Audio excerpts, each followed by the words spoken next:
رمضان رمضان رمضان يا حبيب.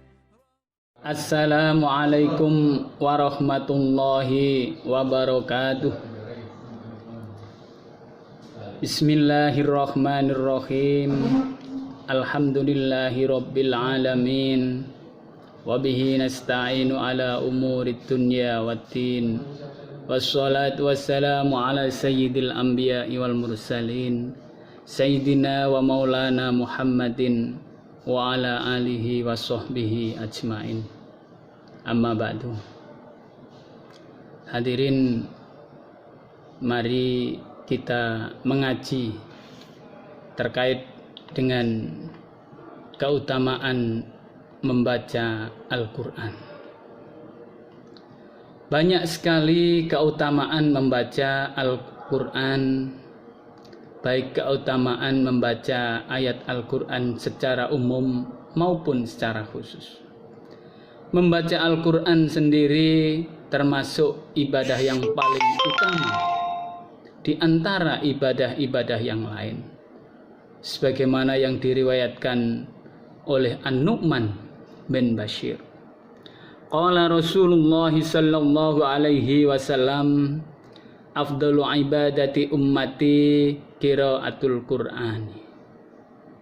Yang artinya Rasulullah sallallahu alaihi wasallam bersabda, sebaik-baiknya ibadah umatku adalah membaca Al-Quran. Hadis riwayat Al-Baihaqi.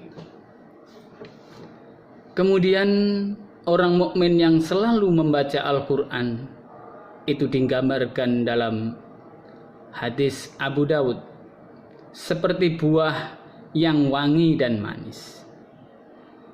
Kemudian orang mukmin yang tidak suka membaca Al-Quran digambarkan seperti buah yang rasanya manis namun tidak berbau wangi.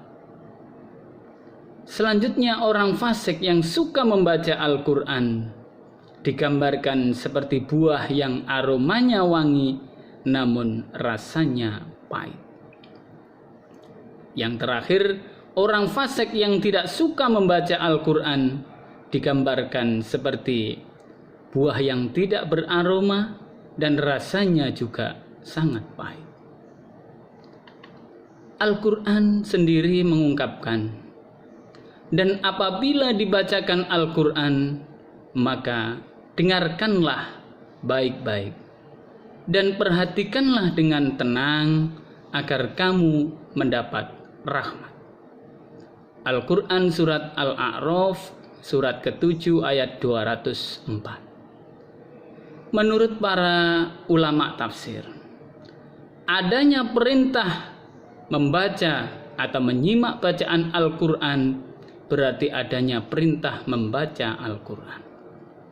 Jika mendengarkan saja sudah mengundang rahmat, apalagi kita membacanya. Hadis tentang keutamaan membaca Al-Quran yang cukup familiar adalah hadis yang diriwayatkan oleh Abdullah ibnu Mas'ud yang menyatakan, setiap huruf yang dibaca akan diberi balasan satu kebaikan. Setiap kebaikan dilipatkan menjadi 10. Sebagaimana hadis berikut ini. An Abdullah bin Mas'udin yaqulu, qala Rasulullah sallallahu alaihi wasallam, man qara'a harfan min kitabillahi falahu bihi hasanatun wal hasanatu bi asyri amthaliha.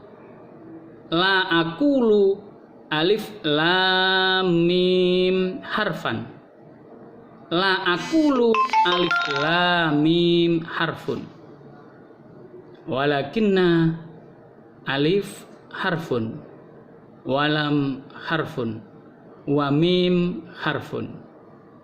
Yang artinya, kata Abdullah ibnu Mas'ud, Rasulullah sallallahu alaihi wasallam bersabda, siapa saja membaca satu huruf dari kitabullah atau Al-Quran, maka dia akan mendapat 1 kebaikan.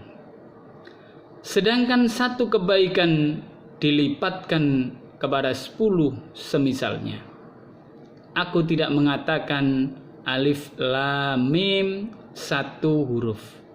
Akan tetapi alif 1 huruf, lam 1 huruf, dan mim 1 huruf.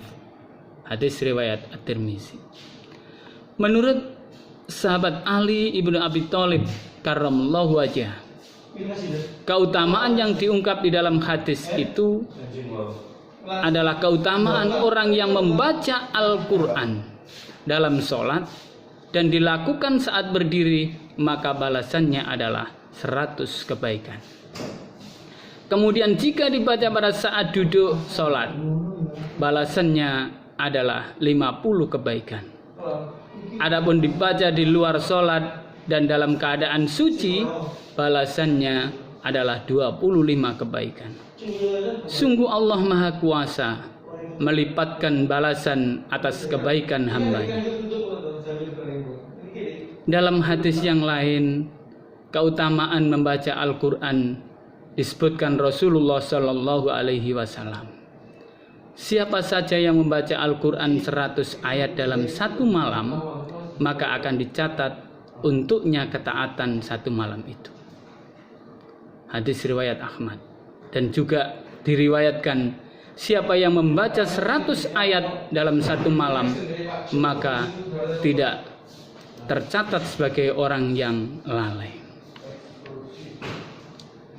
Rasulullah Shallallahu Alaihi Wasallam juga mengungkapkan dalam sebuah hadis, an Abi Umamah Al-Bahili qala Rasulullah Shallallahu Alaihi Wasallam, Iqra'ul Qur'an fa innahu ya'ti syafi'an yaumal qiyamati li sahibihi.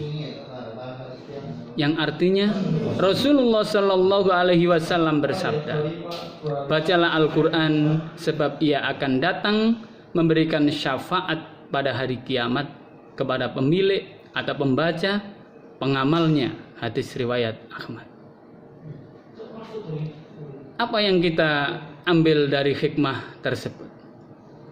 Bahwasanya kita harus senantiasa membaca Al-Quran dalam setiap saat, karena keuntungannya sangat besar, dan kita akan dipastikan mendapat syafaat kelak di hari kiamat ketika kita aktif bisa membaca Al-Quran dengan seksama. Hadanallahu wa iyyakum ihdinas siratal mustaqim. Wassalamualaikum.